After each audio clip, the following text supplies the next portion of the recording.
And good evening and welcome to this week's edition of the Pete Mezzetti Show. My guest this evening is Old Saybrook First Selectman Carl Fortuna. Carl, welcome. How are you? I'm well, Pete. How are you? Good. Good to see you again.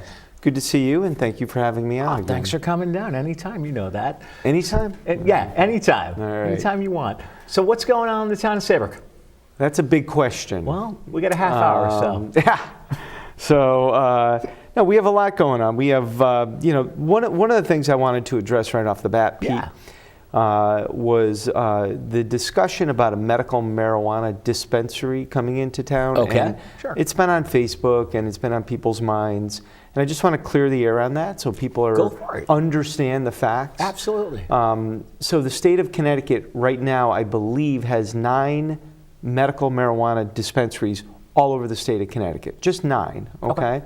So what they've done is another round of licenses, and 73 applications were submitted, and I think it's to the Department of Consumer Protection. Okay? Right. Old Saybrook definitely has 1 or 2 spots that applied for a medical marijuana dispensary, but there are 73 applications in from all over the state.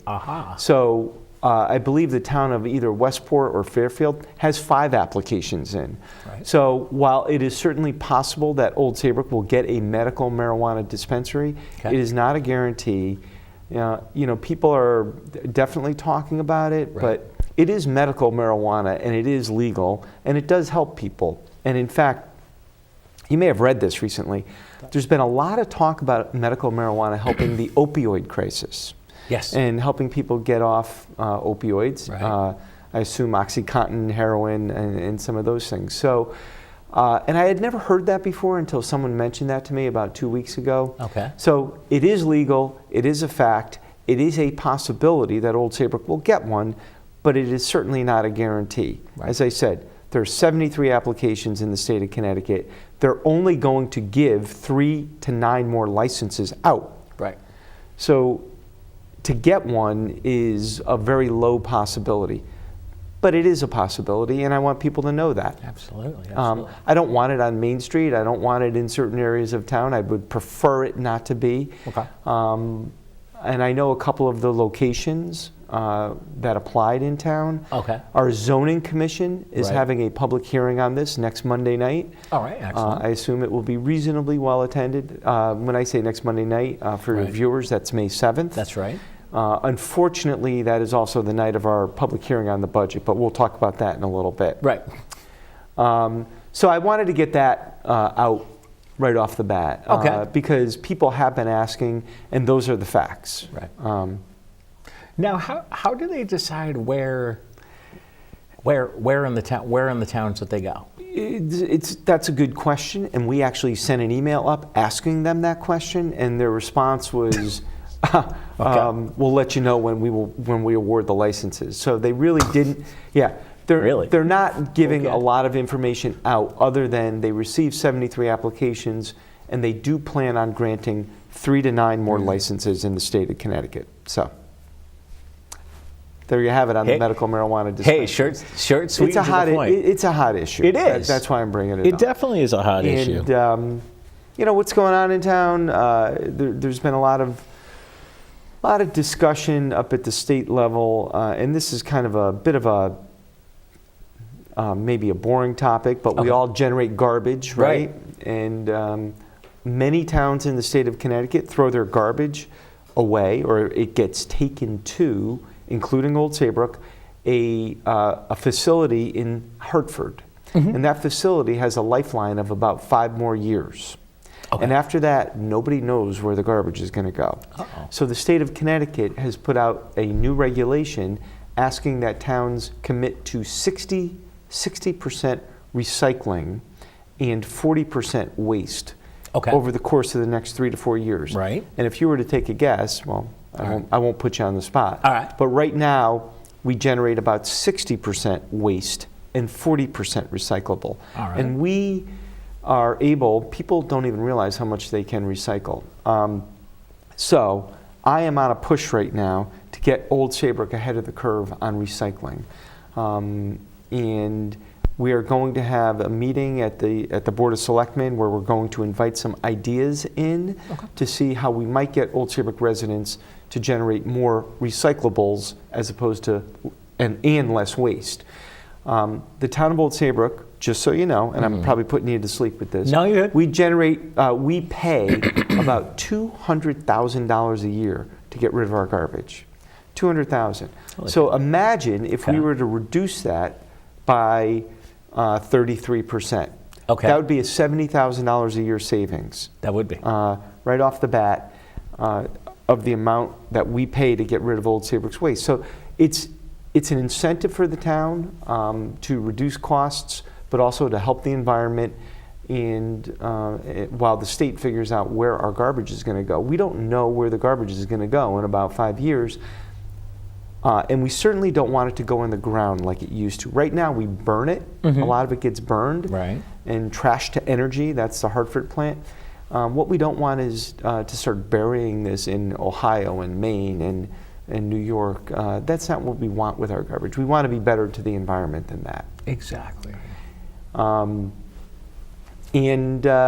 couple other things going on in town from our local boards and commissions are, as you know, Pete, the town of Old Saybrook 20 years ago got sued by the state of Connecticut. Yes. Because they alleged that Clinton, Westbrook, and Old Saybrook were polluting Long Island Sound. And as a result of that, we started a water pollution control authority. Yes, we did. And right about the time I was elected the first time in 2011, we started implementing the program, actually putting septic systems in the ground. And I'm happy to say, and I'm proud to say, that by the end of 2018, we will likely have addressed about 2/3 of the properties for which we were supposed to remediate the septic systems. Really? That is a Herculean task, if you don't mind me saying so. Go ahead. Because this isn't building a pipe in the road and shipping the waste to a waste plant to be disposed of in the river. This is going house to house and digging up septic tanks and leaching fields and ripping up sidewalks and putting them back the way they were meant to be. This is about personal contact with the homeowner. And I will tell you, this program took a lot of heat for many years. Our residents don't like it. I don't like the program, okay? I wish we didn't have to do it. But we do have to do it. It got off to a rough start in 2010, 2011, 2012. I'm not going to tell you we didn't have some problems, but the team we have in there now, they're doing just a fantastic job. And to be able to say that we're almost 2/3 done with compliance is pretty remarkable. And the DEEP is very, I don't want to say proud of us, but they're very pleased with the progress we've made. When someone knocks on your door and tells you you need a new septic tank and you say, why? How do you know I'm polluting? It's a good question. We don't know you're polluting, but the state of Connecticut said to us, Old Saybrook, you are polluting, and Westbrook and Clinton are about 3 to 4 years behind us in all this, and they have to do the same thing. Oh my goodness! I know you're a Clinton resident, I am. and you will. Your first select person is dealing with it right now. The state originally wanted Old Saybrook to put in a wastewater plant. Yes. A waste treatment plant. That's right. And they wanted it in Old Saybrook. And the town of Clinton voted for it. The town of Westbrook voted for it. But the town of Old Saybrook did not vote for it. And that's why we got sued before anybody else got sued. And it's taken us 20 years, but we've made tremendous progress. And now the burden will be on not only Westbrook and Clinton, but many other towns in Long Island, along the coast of Long Island Sound, to do better with their wastewater. Kind of a boring, esoteric topic, but that's okay. But very, very important. It's something that I live with every day, and something that 1,800 residents in our town live with every day, knowing that they're either going to have to remediate their septic or have already had it remediated. Exactly. So, and just on a lighter note. Lighter? Lighter. WPCA is not light? Come on. Well, somewhat. Yeah. I was actually in the town of Old Saybrook the other day, and I like what you guys did with the sidewalks. The sidewalk project. Yeah, well, we did the sidewalks are along North Main Street, Correct. and we're about to start some sidewalks right on Main Street, over near Penny Lane Pub Sure. and that area of town.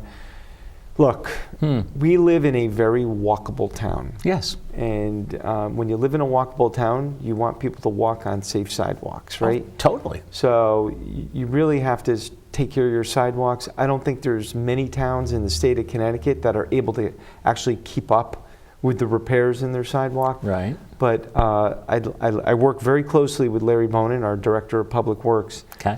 and I strongly encourage him to stay on the sidewalk issue. They have so much on their plate, though. Yeah. Between paving roads and doing other projects they plan to do, that it's hard to stay on top of the sidewalks. But we are trying. So, I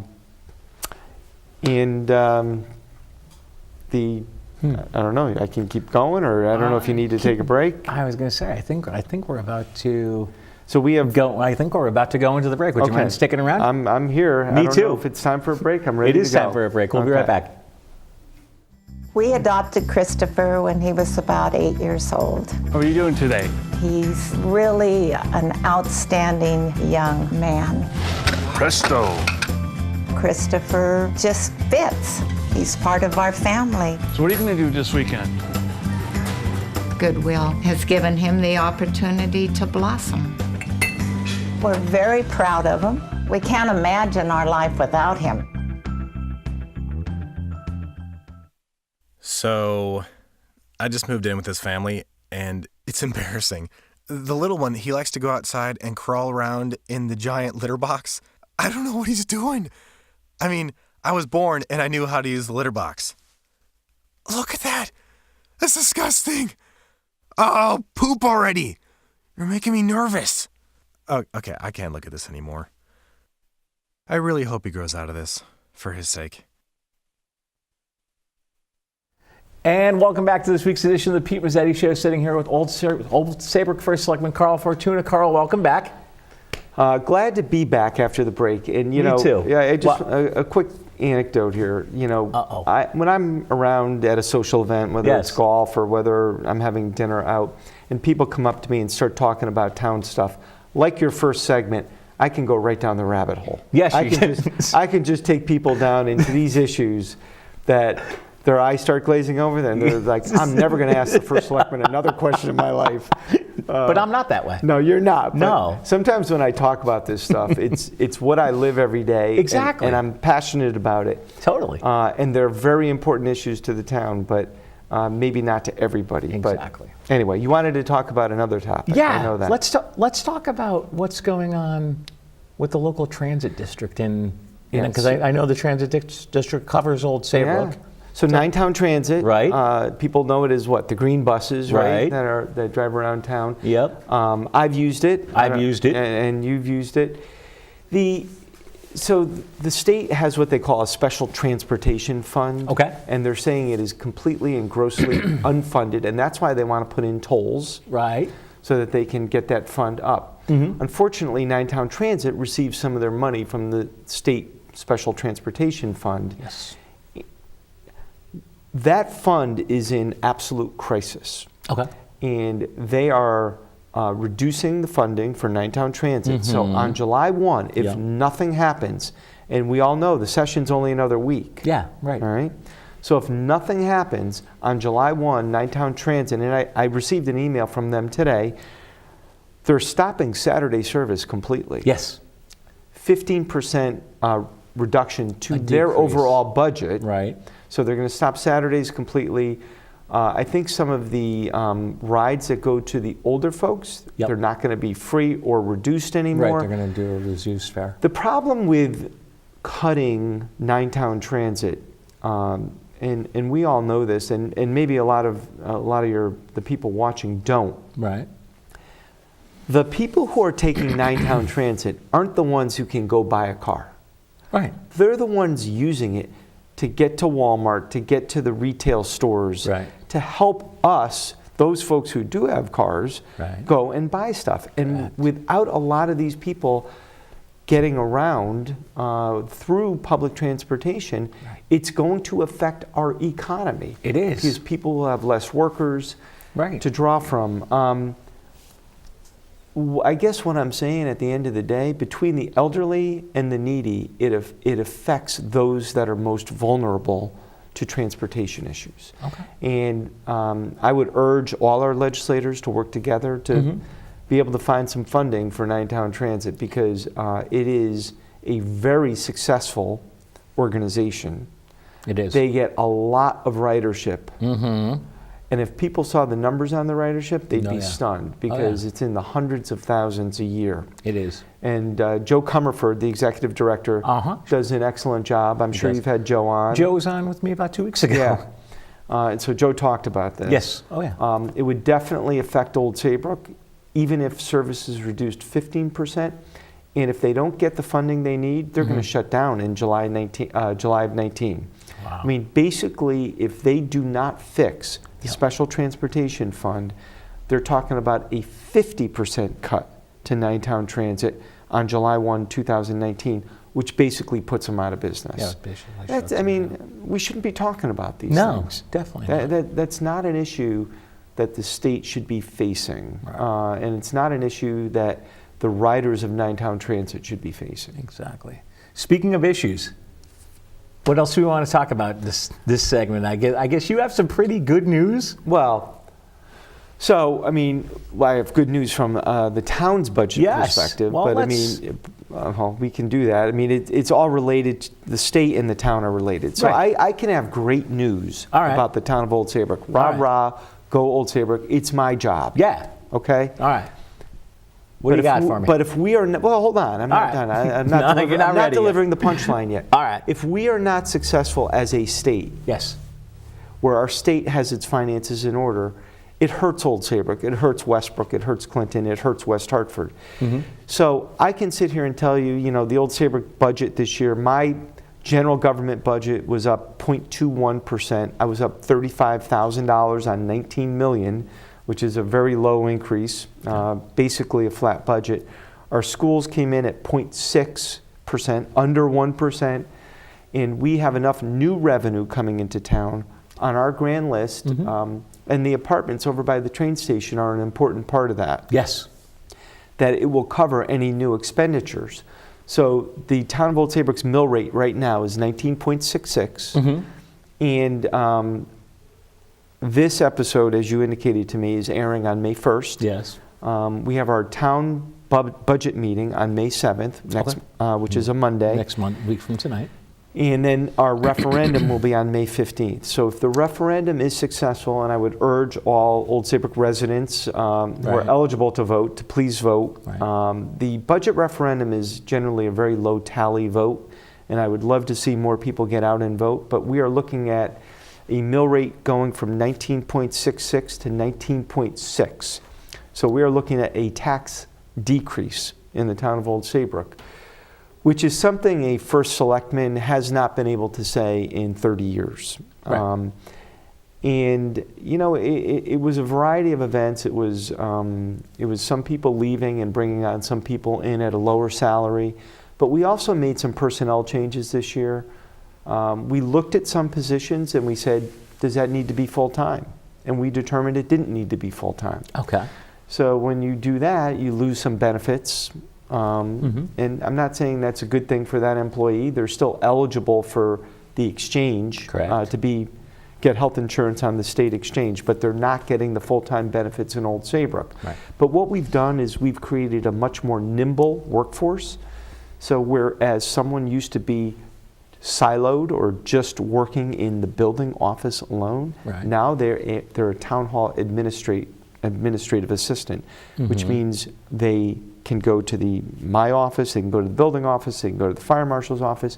So we've created a much more nimble workforce, and we've saved money at the same time. So yes, taxes are going down in Old Saybrook, and it's not due to revaluation, and it's not due to a huge influx in new business, which I would love to see. It's actually due to good budgeting and good human resource practice. And we've been, you know, it's great news for our residents. I mean, I think people would be very happy with a flat budget But instead, we're able to see taxes go down. It's not going to be much. It's going to be, it might be $25 or $50 on a tax bill. Okay. But it's not going in the wrong direction. It's going in the right direction. Exactly. And what we did with this budget process is we looked at a 2-year budget. Okay. So we tried to figure out, hey, listen, where are we going over the next 2 years? Now, one thing at the state level, and again, I'll reiterate it, no matter who is governor, Right. Governor Malloy now, and who will be governor Correct. in November, Right. we need to root for them. We Right. need Connecticut to be successful. That's the only way Old Saybrook will be successful, is if Connecticut's successful. You know, we all run our towns well, but our economy is not going to gain steam unless Connecticut is the place for people to go to, for businesses to open, for young families to want to move here. Right. I mean, a young family, unless they get a job at Electric Boat, where are the jobs that they're moving to Connecticut for? There was a statistic I saw that the Connecticut economy has not recovered at all from the it's recovered a little bit Right. from the Great Recession, but we have not grown our gross state domestic product in 8 years. That's a problem. And that is a problem for the town of Old Saybrook as well as the state of Connecticut. One thing we've done at the town level is we've tried to be proactive in terms of the amount of revenue we receive from the state of Connecticut. Okay. One of the things, we used to get $1.2 million. We're scheduled to get about $500,000 Okay. this year, but I reduced that to $375,000 in our budget. And the reason I did that, I don't trust the state to deliver on the money, right? I mean, we've had more mid-year cuts in the Right. amount of money that the state promised us, and Right. I am not going to be subject to that game anymore at the state level. So, and I'd much rather see them give the money in a way to Nine-Town Transit to Right. keep that running. But, Exactly. But on the other hand, the businesses and residents of Old Saybrook, we send a lot of money to the state, and we're not getting any money in return.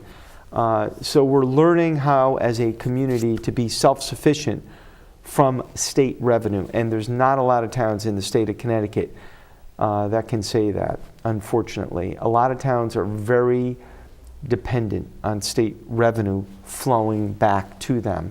It just so happens we are not. But I'm really proud of the budget we put together, and I think our residents will be really pleased. We have a great team in Town Hall. We really do. You do.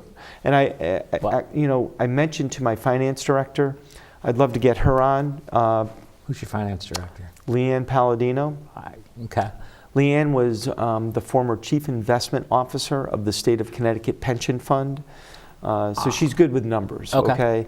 And she's really just taken the bull by the horns and really helped us reorganize Town Hall and make it more efficient. We're far more computerized than we ever have been, and we're going, whatever, we're going to try to get some synergies going with the Board of Education, hopefully get payroll working with the Board of Education, and just combine resources more, because the taxpayers kind of demand that. They want you to find efficiencies. And there's no reason why the Board of Education has to operate over here and we have to operate over here, completely separately. Leanne sounds like she's a very bright person. She is, and she'd be fantastic to have on the show, because she can give you a perspective on what's going on at the state level from her experience there many years ago. And she was with the state for how long? She was with the state for 10 years, and she was Denise Napier's number 2 person. Okay, sure. So she worked under Denise Napier, and she did a great job, and she speaks very highly of Denise also. Denise, who is not running this year. Right, exactly. Exactly. In fact, our local state senator is running for that position, that's right. Art Linares. Yes, that's right. So next time I come back, we'll have that to talk about. We will have that to talk about.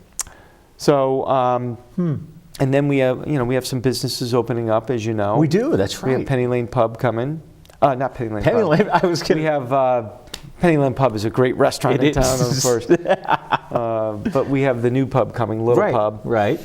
And I'll tell you, the Old Saybrook economy has been quite vibrant, actually. It is. And home sales have been excellent. Right. We're a desirable community. It's really great. I think people enjoy coming down to the shoreline, Right. either as a second home, but I meet a lot of people who are moving there from West Hartford and Middletown and other parts of Connecticut, and they're buying houses on the shoreline because they want to remain in Connecticut because we live in such a great state. We really Yeah, do. It's we a do. beautiful place. It is. Or they have family and they don't want to move far away from their family. Right. But the state, the state is just not doing that well. No, definitely and, not. They're, as you know, they had a huge revenue surge. They did. About a month ago, they reported that. And but that's a one-time revenue surge, and that's not something you can count on. No. They got $1 billion more than they expected. $1 billion. $1 billion? That's it? Yeah, just a little bit of $1 billion. And hopefully they won't spend it. They're supposed to put it into their rainy day fund. All right. Speaking of rainy day, you know what? We're over. We're done. I want to say thank you for coming down. We'll see you soon. Sorry, it was a pleasure to be here. It was. We'll see you soon. Yeah, we'll see you. On behalf of Carl Fortuna, I'm Pete Mezzetti. Thanks, good night, and we'll see you next time.